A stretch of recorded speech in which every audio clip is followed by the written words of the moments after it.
The type of person you are usually reflects in the kind of business that you're doing. What does this mean? That to improve your business, you need to improve your personality. Here's what exactly it means.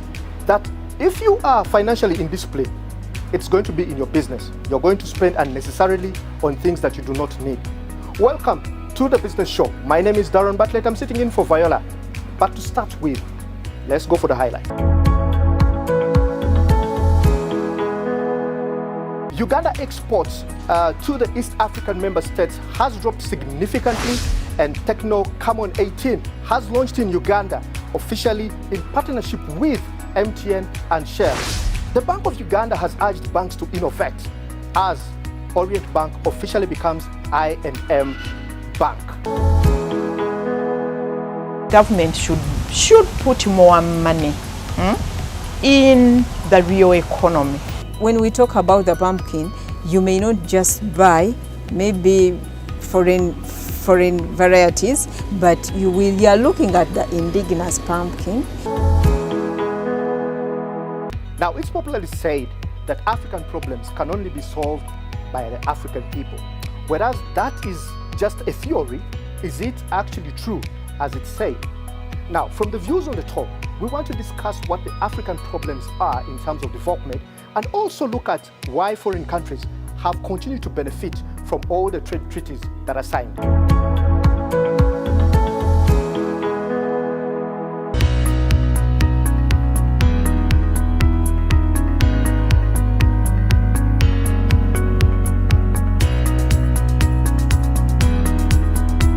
As Africa, generally, and Uganda in particular, we are facing so many development challenges. And as you can see, our indebtedness is going up, poverty levels are going up, inequality is increasing, youth unemployment, we have very few industries. In fact, some people are saying that we are de-industrializing, because when you look at where we were in the 70s, 80s, and where we are now, we are deindustrializing. When you look at the environmental degradation, that things are becoming worse, you know, despite what they are telling us about GDP, about economic growth rates, but the reality on the ground, the reality is not very good. And then also the fact that our governments have done a lot, have put in place initiatives, initiatives at continental level, right from the Lagos Plan of Action. We have Agenda 2063, we have all these initiatives like PIDA on infrastructure, very huge. We have AMV, the Africa Mining Vision, how to beneficiate our minerals and natural resources. We have now the Continental Free Trade Area, so many initiatives. And even at the global level, they have, those developed countries, they have put in place so many initiatives to help Africa get out of poverty, you know. We have signed so many agreements, you know, but despite that, we are still, the situation is worse. Yet, what they tell us is what we do. World Bank IMF told us that if we liberalize, we open up our country, you know, we promote free trade, we privatize, because the private sector is efficient. That's what they told us. Government, get out of development, give it to the private sector. You know, they would do everything. So despite that, you know, we are still poor, and the situation is getting worse. All right. So we're good. So it looks like we have to go back to the drawing board now and start then analyzing all these treaties we've signed. We see almost every day there are new investors coming into the country, but the outcome is almost the same. Then the question is, where is the problem? Even after we, privatize most of these organizations. You see that the challenge, the problem is the underlying principles, the underlying ideology, you know, underpinning the policies we are following. And the economists call it the neoliberal paradigm, the neoliberal policies, which tell us liberalize the private sector. You see, it's an ideology that is very, very key. It colors whatever you do. Maybe if I could give you an example. For example, Simon, if you believe, you know, that girls shouldn't go to school, girls are good for marriage. Even if you get lots of money, you won't send a girl child to school. Right. So even if your brothers say, oh, Simon, maybe he doesn't have money to send Susan to school, and they give you the money, you won't do that. Again, if you are building a school, you won't build a girls' school, you build a boys' school. So that belief that girls are not good enough, they shouldn't go to school, will color whatever activities you do. So we go back to our policies. The ideology we are following, for example, privatization. Private sector, let do what it's efficient. When you compare what we are doing with our health system today, it has been privatized. But you look at what happened when it came to COVID, that even the rich were not able to access health. You know, yet health is a right, and we pay taxes to government, and government should provide health services to its people. But because of the ideology, when you look at, for example, production, we have been telling government, you can't let some things to market forces. You can't tell farmers, today they produce maize. They produce maize, and a kilo is 100 shillings. The following day it's 1,000, the following day is 50. Nobody is gonna produce. But government is saying, market forces, supply and demand, you know. So what we are saying, when you look at where we are today, we have no industries, you know, because government is saying it's for the private sector to be able to do that. Yet the private sector, look at Uganda. Where is the private sector to talk about? You know, they are struggling. Today they are looking for money from Ministry of Finance. When you look at the private sector, its motive is profit at all cost. And we saw this during COVID. So what we are saying, we need a rethink, you know? We need a rethink. We need to rethink the role of the state. What should be the role of the state? The state should intervene directly in development. Today, during the conference, we had a Professor Eric Reinhardt, you know, from Estonia. You know, what he told us was that let us not look at what these developed countries are telling us. Let us look at how they developed. In fact, there is that great book, how rich countries became rich and why poor countries are poor. And he's telling us, study the history of how those countries became rich. Okay. And they became rich by government taking control of their development, which we are not doing. They are telling us liberalize. They are telling us market forces. They are telling us private sector led. Yet even the private sector, we don't have it. All right, so you know, I earlier talked about the fact that we have so many investors coming in. And depending on how you want to look at it, the government will tell you we have attracted investors who are creating jobs for the people. And at the end of the day, you know, this transforms into the lives of these people that are working for these investors. Do you feel, or do you think that the investors that have come into the country are having a real impact on the livelihoods of Ugandans that are probably employed in there.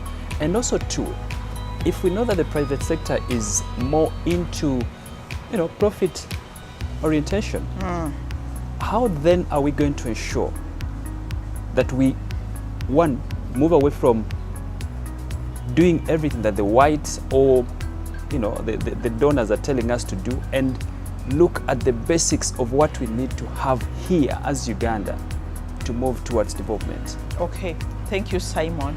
I will start with the issue of investors. Again, those are the prescriptions we have been getting from outside, that if we are to develop, we need to attract foreign direct investments. And indeed, the government has done its best. In fact, we have laid a red carpet for investors to come in, because we have even added on to them incentives, tax holidays. But it isn't an issue of deep analysis to see whether they are providing jobs. We have very high unemployment rates. And when you go, we have done some research, we have gone to some of these factories, we have gone to the plantations, and the situation is so bad. The working situation there is so bad, In fact, we have a case in court. We have taken government to court because of the working conditions in some plantations, because government has a right to protect Ugandans. So the investors haven't really done a lot. And there is no country which has ever been developed by outsiders. And this is what we have also learned from today's forum.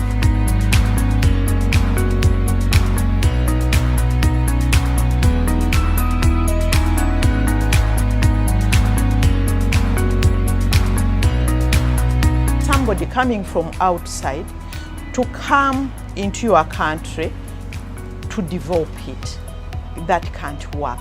And that's the rethink we are talking about. And when you look at what we have provided to our investors, they come in here, they do what they want, and they take away whatever they have done.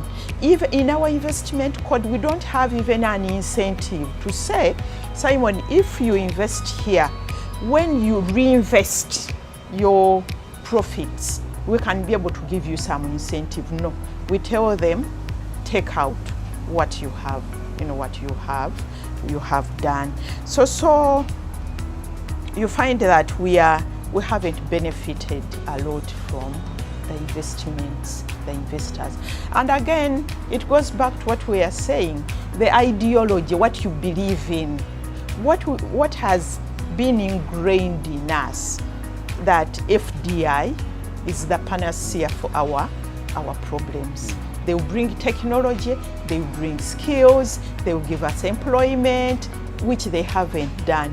But we continue providing incentives. And that's that we think we are talking about.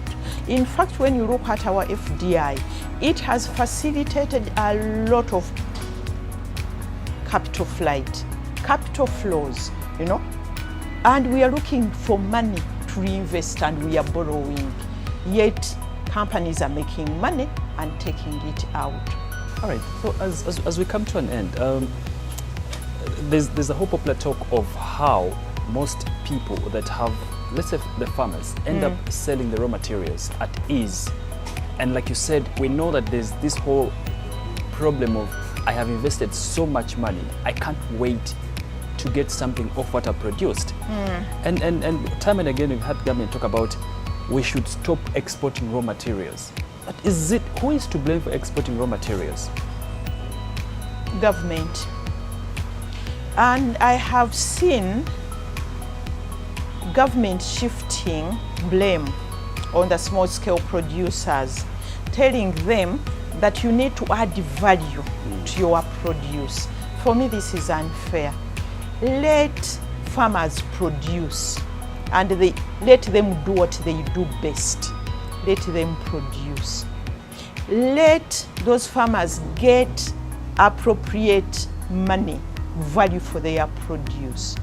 Let government ensure their industries to add value. Let government ensure that their markets. That's when they can be able to assist the private sector to be able to access those markets. But this blame game of government blaming the smallholder farmers, for me that's the highest height of injustice. Okay. As of October, finally, really, at the end of this October, we did see a report from Bank of Uganda indicating that there was a bit of a drop on export volumes across the East African region. What does this tell us moving forward? That there is a drop? Yes, in export volumes of goods from Uganda to East African countries, member countries. Because you see, there has been a drop in our exports.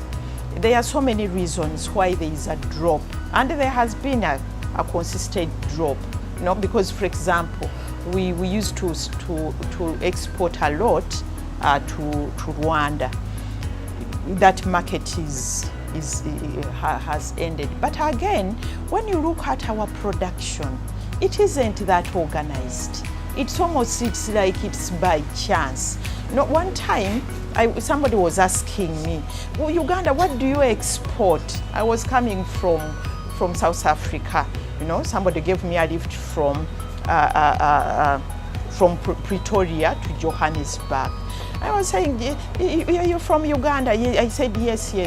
Okay, he was, Afrikaans. Oh yeah, sorry, I haven't been to Africa, you know? I said, wow, okay, yeah. Because, you know, they think Uganda and above, that's Africa. Yeah. I haven't been to Africa. I said, it's okay. But, okay, Uganda, what do you export? I said, okay, we export coffee. Oh, I haven't seen, I see coffee from Ethiopia. What do you export? So what I'm saying, Simon, our production is by chance, by luck.